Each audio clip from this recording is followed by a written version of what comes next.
Assalamualaikum warahmatullahi wabarakatuh. Saya Gunawan MPD, Guru IPA SMP Negeri 4 Ulaan Kabupaten Pacitan. Saat ini saya bersyukur sekali bisa menyuguhkan video pembelajaran pada bab listrik statis. Video ini dibuat berfragmen-fragmen sesuai dengan topik. Harapannya bisa memprogram belajar sesuai topik yang diinginkan secara maksimal. Video ini bisa dipakai untuk mereview pembelajaran, juga bisa digunakan untuk program remedial, baik secara klasikal, berkelompok maupun secara individual. Selamat menyaksikan, semoga kita lebih memahami tentang materi listrik statis. Assalamualaikum warahmatullahi wabarakatuh.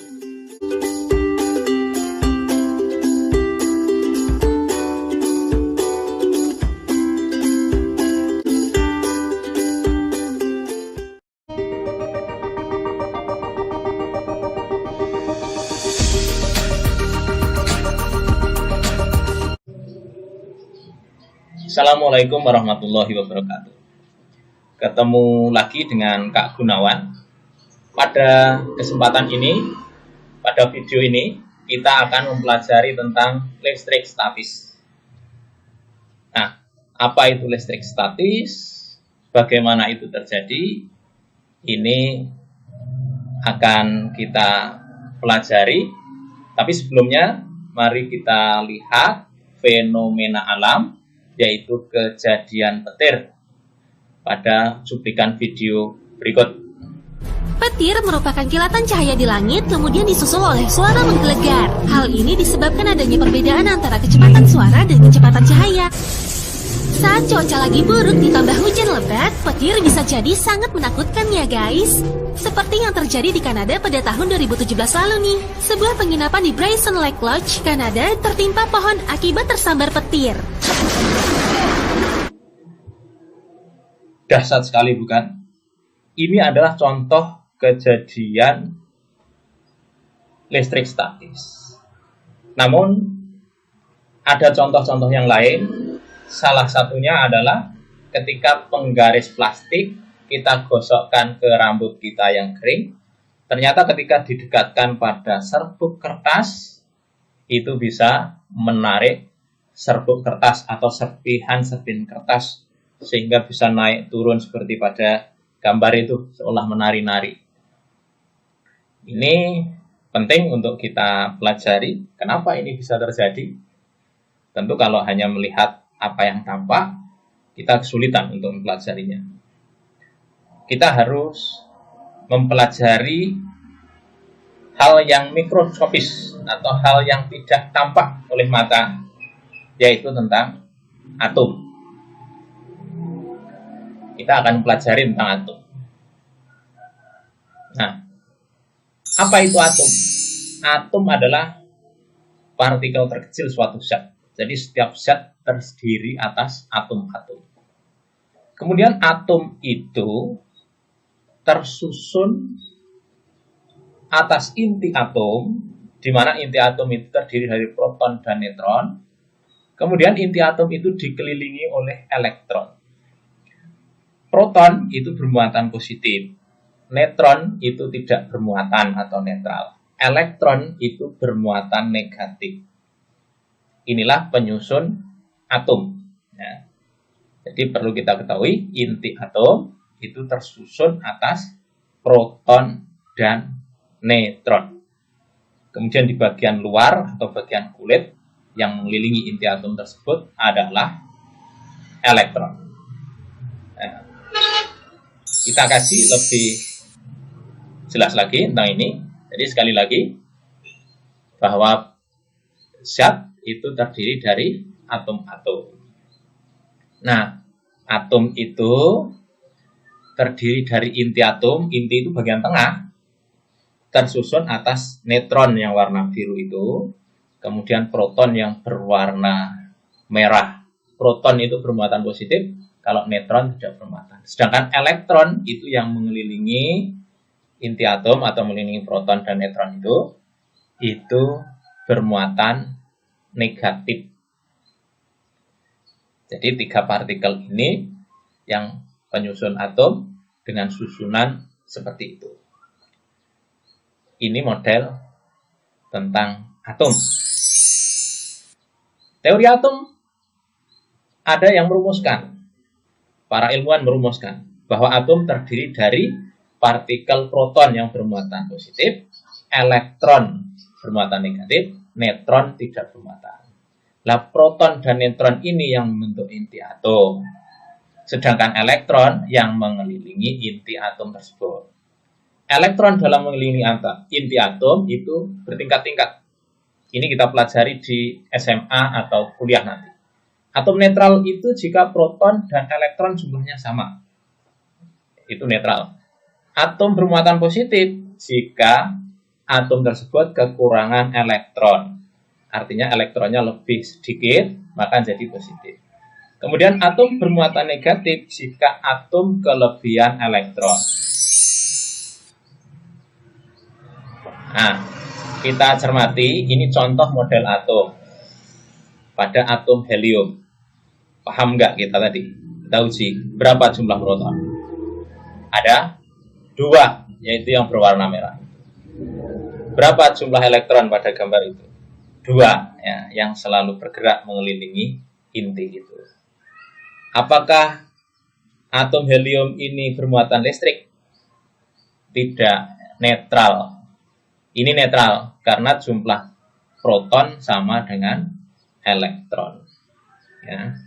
Kesimpulannya, jika demikian, bila mana atom dikatakan netral? Netral itu jika jumlah proton sama dengan elektron. Jadi sekali lagi, atom netral jika jumlah proton sama dengan elektron. Bagaimana dengan jumlah neutron? Kalau jumlah neutron selalu sama dengan jumlah proton. Ya. Jadi ciri-ciri atom netral itu ya. Jumlah elektron sama dengan proton, kemudian jumlah proton selalu sama dengan jumlah neutron. Ya, bisa diingat ya. Nah, umumnya atom itu netral. Namun suatu saat bisa menjadi bermuatan. Ini contohnya adalah atom natrium dan atom klor. Ini ceritanya karena suatu hal, maka atom natrium ini elektronnya berpindah ke klor.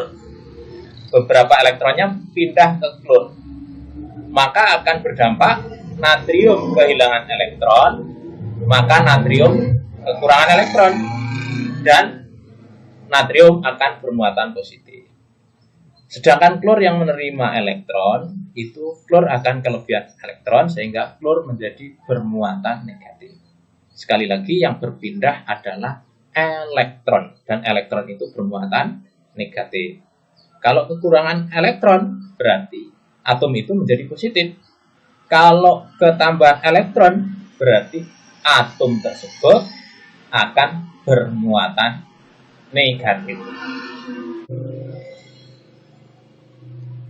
Demikian tentang atom. Semoga kita memahami dengan baik.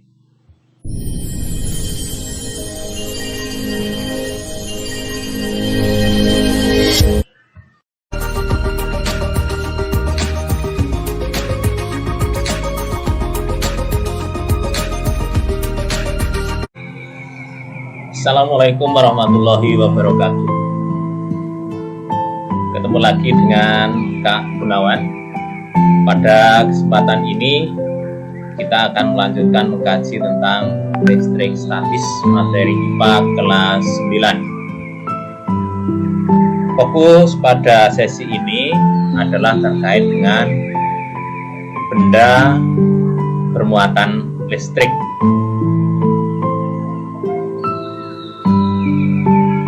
Jadi pada benda umumnya itu netral, tidak bermuatan bermuatan listrik, namun apabila benda digosok maka kemungkinan menimbulkan muatan listrik. Contohnya penggaris plastik yang digosokkan dengan rambut kering, kemudian didekatkan dengan bulu ayam, penggaris yang habis digosok tadi, ternyata bulu ayam itu menempel, tertarik pada penggaris. Mengapa itu bisa terjadi? Nah, ini ilustrasi penggaris plastik yang digosok dengan kain wool. Ternyata plastik yang digosok dengan kain wool itu menyebabkan plastik bermuatan listrik negatif karena elektron dari kain wool berpindah ke plastik. Kita lihat gambarnya bahwa plastik sekarang ketambahan elektron. Karena plastik ketambahan elektron, maka plastik ini menjadi bermuatan negatif. Kita tahu bahwa elektron itu pembawa muatan negatif. Bagaimana dengan kain wool? Kain wool telah melepaskan beberapa elektron, sehingga kain wool ini menjadi lebih positif karena elektron yang membawa muatan negatif itu telah dilepas ke atom, ke plastiknya, ke plastik. Sehingga ini yang perlu diketahui bahwa yang berpindah adalah elektron. Elektron membawa muatan negatif. Kalau ketambahan elektron berarti benda itu menjadi negatif. Ini contoh yang kedua adalah kaca yang digosok dengan kain sutra. Kaca yang digosok dengan kain sutra itu kaca akan menjadi bermuatan positif. Karena apa? Karena beberapa elektron dari kaca berpindah ke kain sutra. Karena itu, karena kaca kehilangan beberapa elektron, maka kaca ini menjadi bermuatan positif. Sebaliknya, kain sutra yang ketambahan elektron, di mana elektron itu pembawa negatif, maka ketika ketambahan elektron pada kain sutra, maka kain sutra ini menjadi bermuatan negatif. Jadi yang berpindah sekali lagi adalah elektron. Baik, dari dua simulasi tadi, yang perlu kita ingat adalah umumnya dalam percobaan itu kalau plastik itu digosok dengan kain wool. Ketika plastik digosok dengan kain wool, maka plastik itu akan bermuatan negatif. Sedangkan kaca biasanya digosok dengan kain sutra. Ketika kaca digosok dengan kain sutra, maka kaca akan bermuatan listrik positif. Demikian, semoga bisa dipahami dengan baik.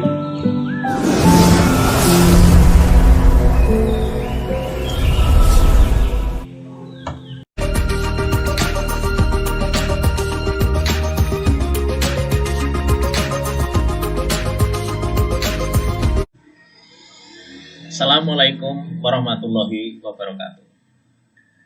Ketemu kembali dengan Kak Gunawan.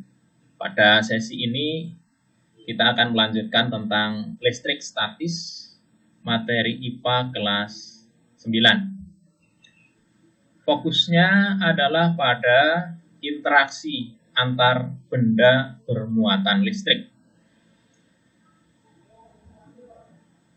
Ini ilustrasinya adalah kaca yang sudah digosok dengan sutra, kemudian saling didekatkan.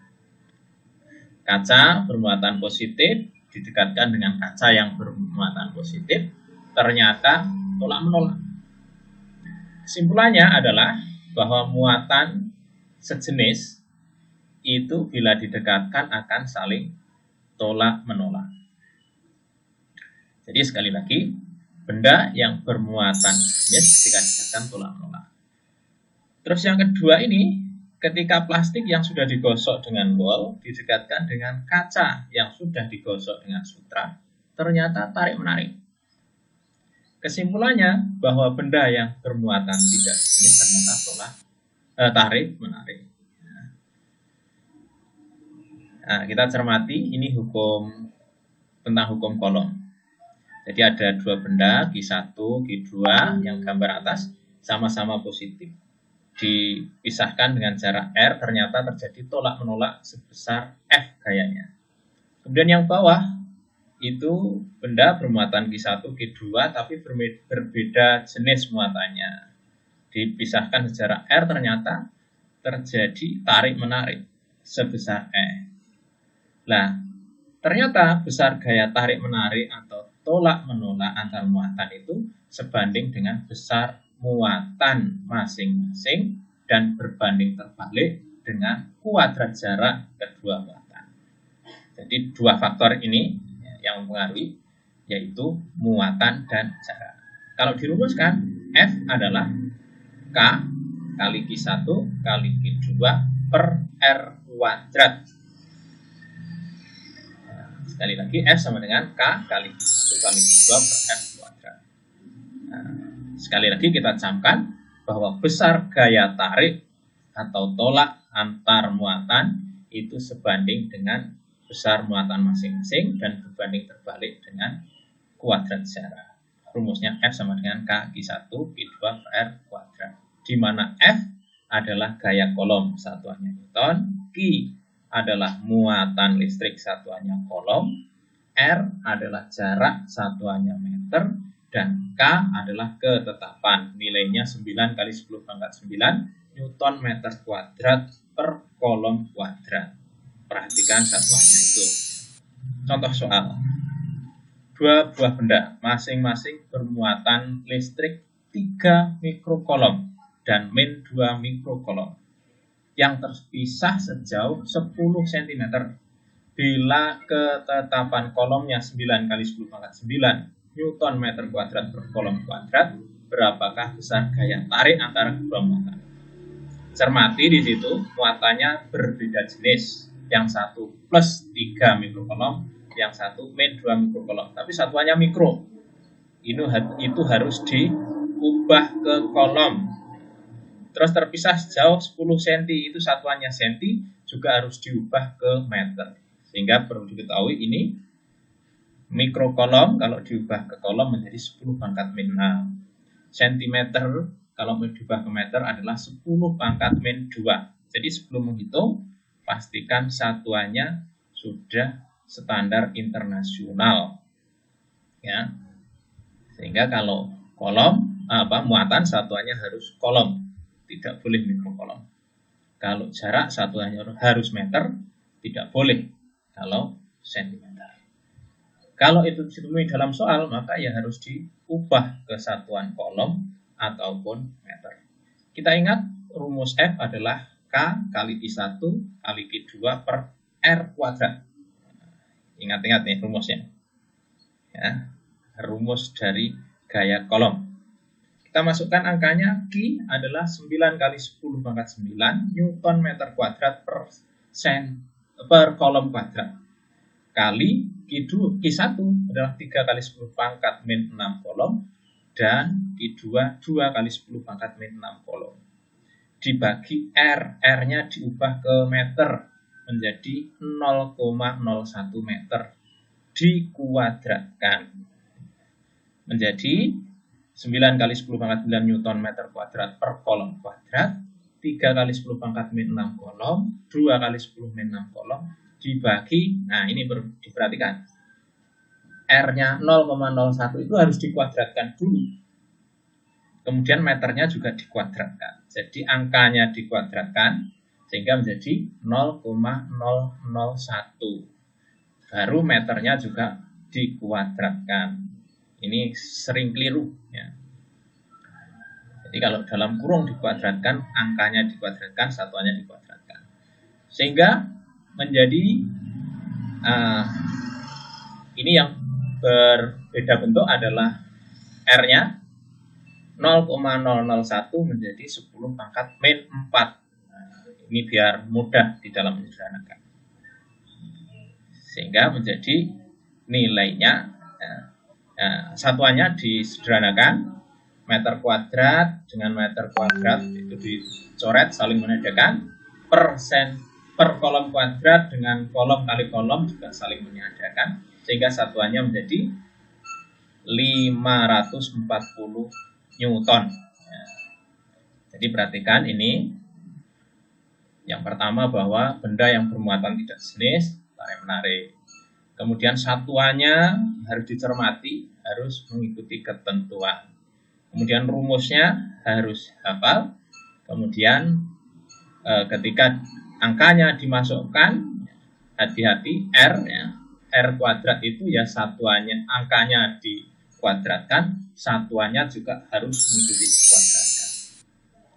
Sekarang apabila kedua muatan dan atau jarak antar kedua muatan diubah, maka besar gaya kolom juga akan berubah. Jadi ini pakai logika. Nah, gimana? F aksen sama dengan N kali F. Apa itu F aksen? F aksen adalah gaya kolom sekarang. Sekarang ketika sudah diubah-ubah tadi.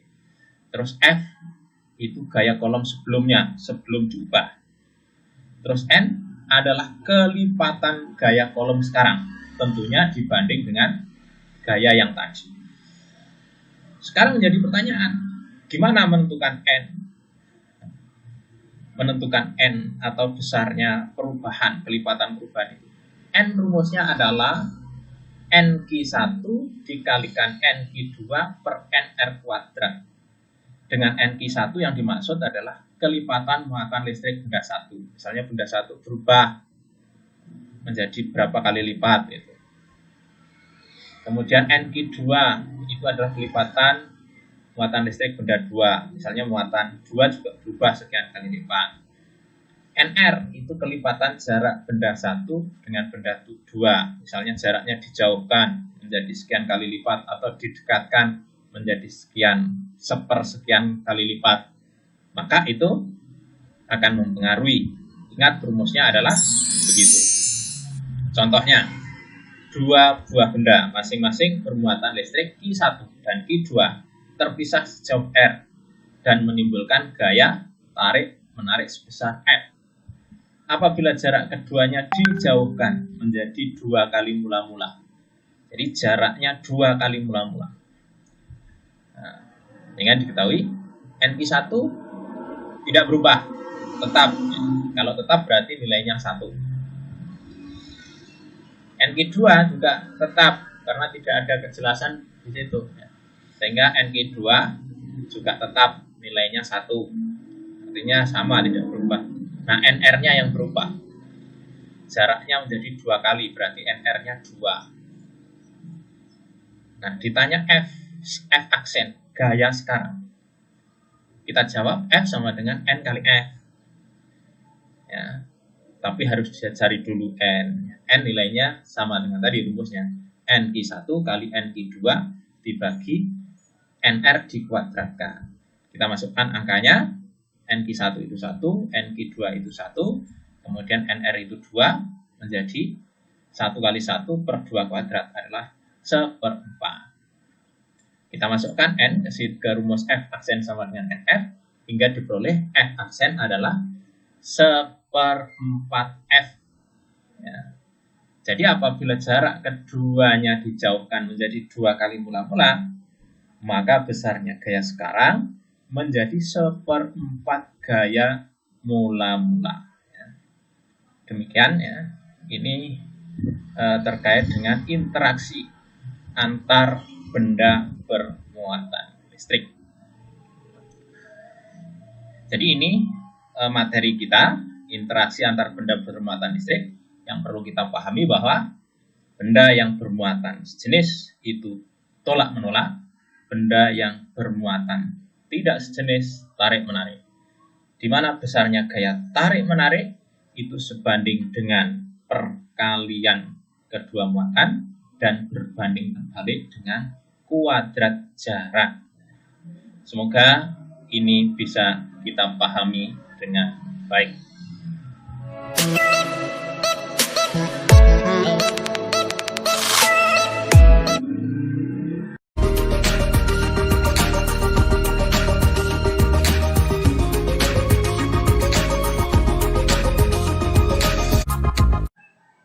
Assalamualaikum warahmatullahi wabarakatuh.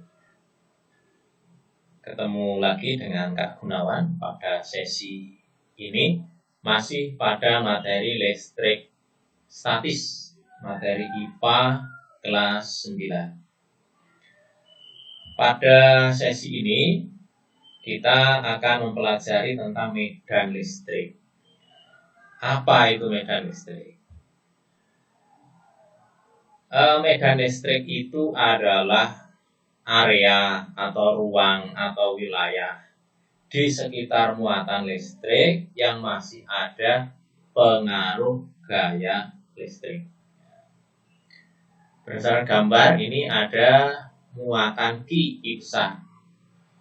Terus kita ingin tahu di titik Q kecil itu ada medan listrik apa tidak, maka diuji dengan muatan uji Q kecil.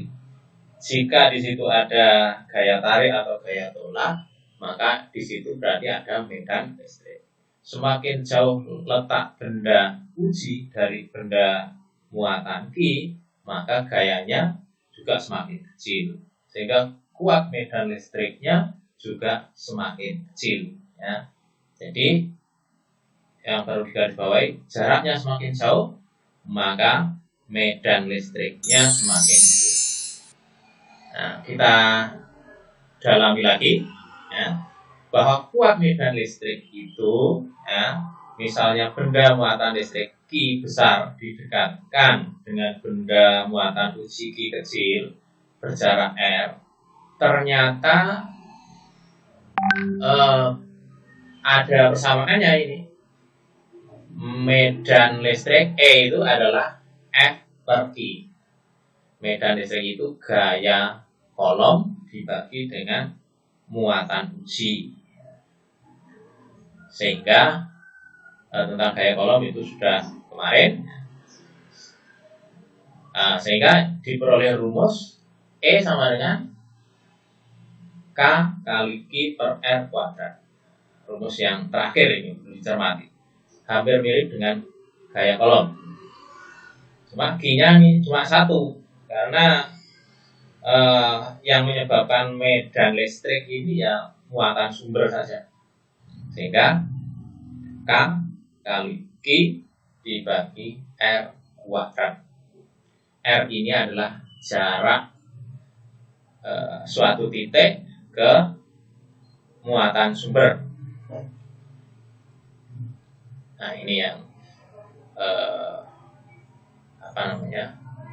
jangan keliru dengan rumus gaya kolom.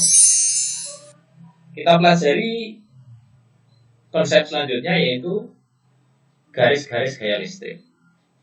Nah, medan listrik tadi itu harus tahu arahnya. Nah, supaya tahu arahnya harus digambarkan. Nah, gambarnya ini sebagai garis-garis gaya listrik. Bahwa di sekitar muatan positif itu arah garis gaya listriknya adalah menuju keluar atau menjauhi muatan. Sedangkan di sekitar muatan negatif, arah garis gaya listriknya adalah menuju muatan tersebut. Ya, cermati itu panah dan jenis muatannya. Jadi kalau muatan positif, arah medan magnetnya menjauhi keluar. Kalau sekitar muatan negatif, arah garis gayanya menuju muatan itu atau masuk. Bagaimana jika antar dua muatan didekatkan? Garis gayanya bagaimana? Lihat gambar kiri atas. Itu positif negatif. Ketika didekatkan maka bentuk garis gaya listriknya itu seperti itu. Dari kutub positif keluar garis gaya listriknya masuk ke negatif. Bagaimana jika positif dengan positif? Lihat gambar atas yang kanan. Itu semua garis gayanya keluar dan tidak mau saling ketemu atau tolak menolak ini. Bagaimana jika negatif dengan negatif? Lihat gambar bawah kiri. Semua garis gayanya menuju ke muatan negatif, tidak mau saling ketemu atau saling tolak atau tetap saling tolak menolak. Bagaimana jika benda positif dengan benda negatif? Ya, garis gayanya keluar dari benda positif kemudian masuk ke benda negatif. Nah, ini tentang medan listrik. Jadi yang perlu kita garis bawahi tentang medan listrik, kita harus bisa menghitung kuat medan listrik, kemudian juga bisa menentukan arah medan listrik. Semoga bisa dipahami dengan baik konsep medan listrik ini.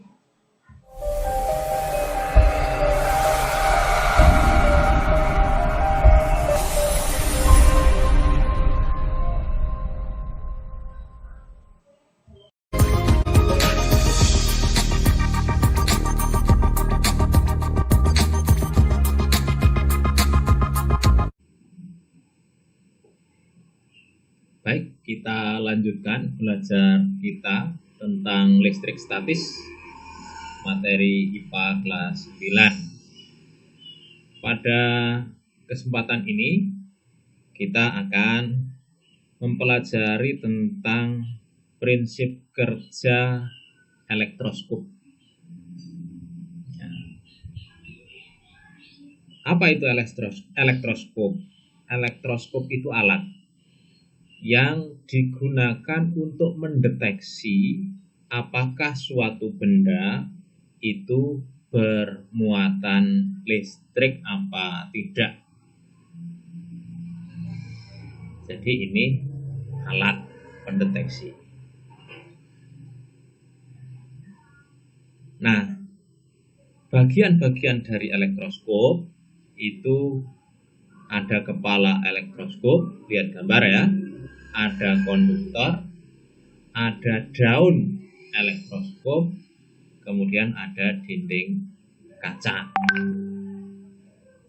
Nah, ini bagian-bagiannya.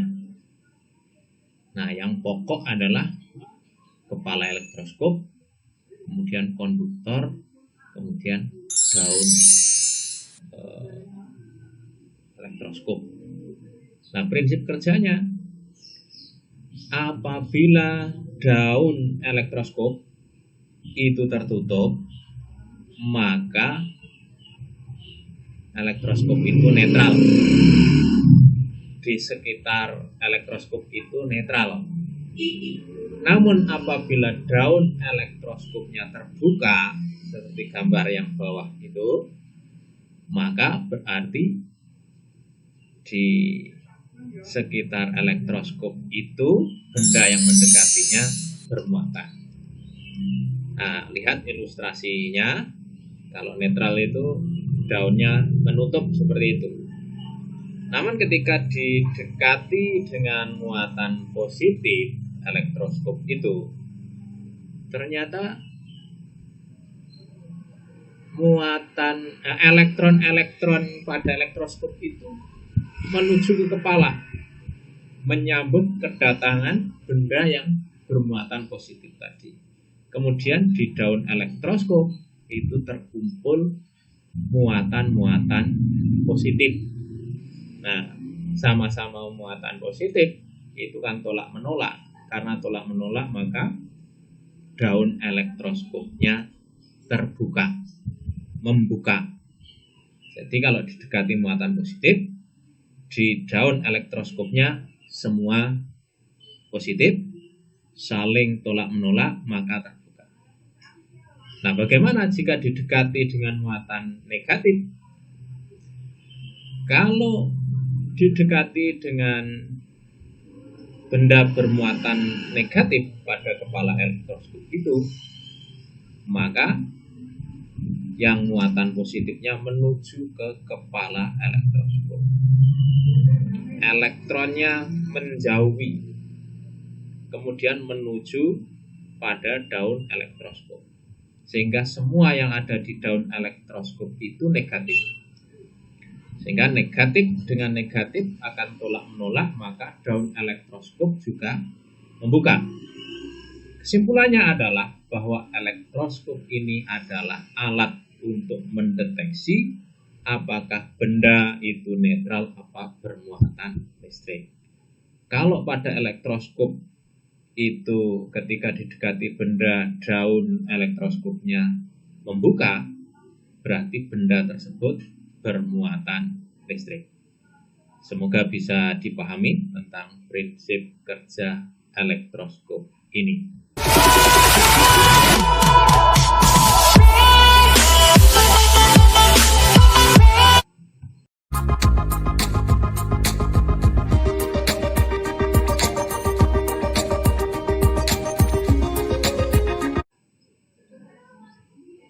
Baik, pada sesi ini kita lanjutkan tentang listrik statis materi IPA kelas 9. Pada sesi ini kita akan mempelajari tentang fenomena alam yaitu petir. Mari kita lihat terlebih dahulu cuplikan video terjadinya petir berikut ini. Petir merupakan kilatan cahaya di langit kemudian disusul oleh suara menggelegar. Hal ini disebabkan adanya perbedaan antara kecepatan suara dan kecepatan cahaya. Saat cuaca lagi buruk ditambah hujan lebat, petir bisa jadi sangat menakutkan ya guys. Seperti yang terjadi di Kanada pada tahun 2017 lalu nih. Sebuah penginapan di Bryson Lake Lodge, Kanada tertimpa pohon akibat tersambar petir. Dahsyat sekali ya. Jadi petir itu bisa dijelaskan sebagaimana konsep listrik statis pada sesi-sesi sebelumnya. Baik, kita mulai pengkajian kita tentang petir ini. Ini diilustrasikan ketika ada awan yang memiliki banyak elektron lewat di atas rumah. Nah, ini rumahnya hancur. Nah, kenapa rumah hancur begitu dilewati oleh elektron dalam jumlah banyak? Ya karena rumah ini memiliki hambatan yang sangat besar untuk dilewati oleh elektron menuju ke bumi. Ya, kita lihat ilustrasinya. Ya. Nah ini. Jadi ketika ada awan yang banyak elektron, maka di permukaan atap rumah kita itu bermuatan positif. Dan elektronnya itu akan dibuang ke bumi, elektron dari awan ini. Namun karena tidak ada jalan, maka menyambar rumah ini dan rumah hancur. Jadi ketika tidak ada jalan, jalannya terhambat, maka akan menimbulkan kerusakan. Ya, rumahnya hancur. Kalau tadi adalah pohonnya hancur karena untuk dilalui oleh elektron tidak begitu lancar, padahal elektron yang lewat dalam jumlah banyak. Ya, jadi intinya Kalau di awan itu elektronnya banyak, itu akan dibuang ke bumi secara cepat, maka ketika yang dilewatinya ada hambatan, maka akan terjadi kerusakan. Nah, untuk mengatasi maka perlu ada penangkal petir. Nah, kalau ada penangkal petir, lihat ini elektronnya bisa lewat penangkal petir itu, bisa lewat kawat yang disiapkan di atas rumah hingga dibenamkan ke bumi ini.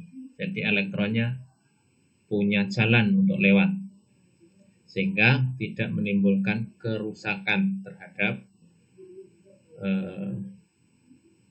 rumah. Biasanya bangunan-bangunan tinggi, bangunan-bangunan di tengah sawah, dan lain-lain ini diberi penangkal petir. Tujuannya adalah memberi jalan manakala ada petir, itu elektron-elektronnya itu melewati penangkal petir tersebut. Jadi penangkal petir itu bukan berarti elektron takut terhadap penangkal petir, tapi justru memberi jalan kepada elektron untuk ke bumi. Jadi sekali lagi, tentang petir itu terjadi karena banyaknya elektron yang ada di awan. Kemudian elektron yang banyak itu ingin dibuang dengan cepat ke bumi melewati saluran yang paling mudah.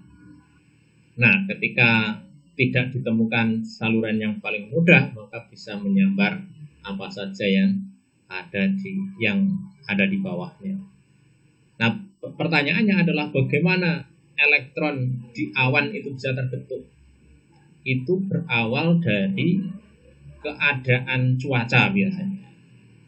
Jadi keadaan cuaca yang berubah drastis menyebabkan tekanan udara itu antar satu tempat dengan yang lainnya itu perbedaannya tinggi, sehingga terjadi gesekan atau terjadi angin di atas sana.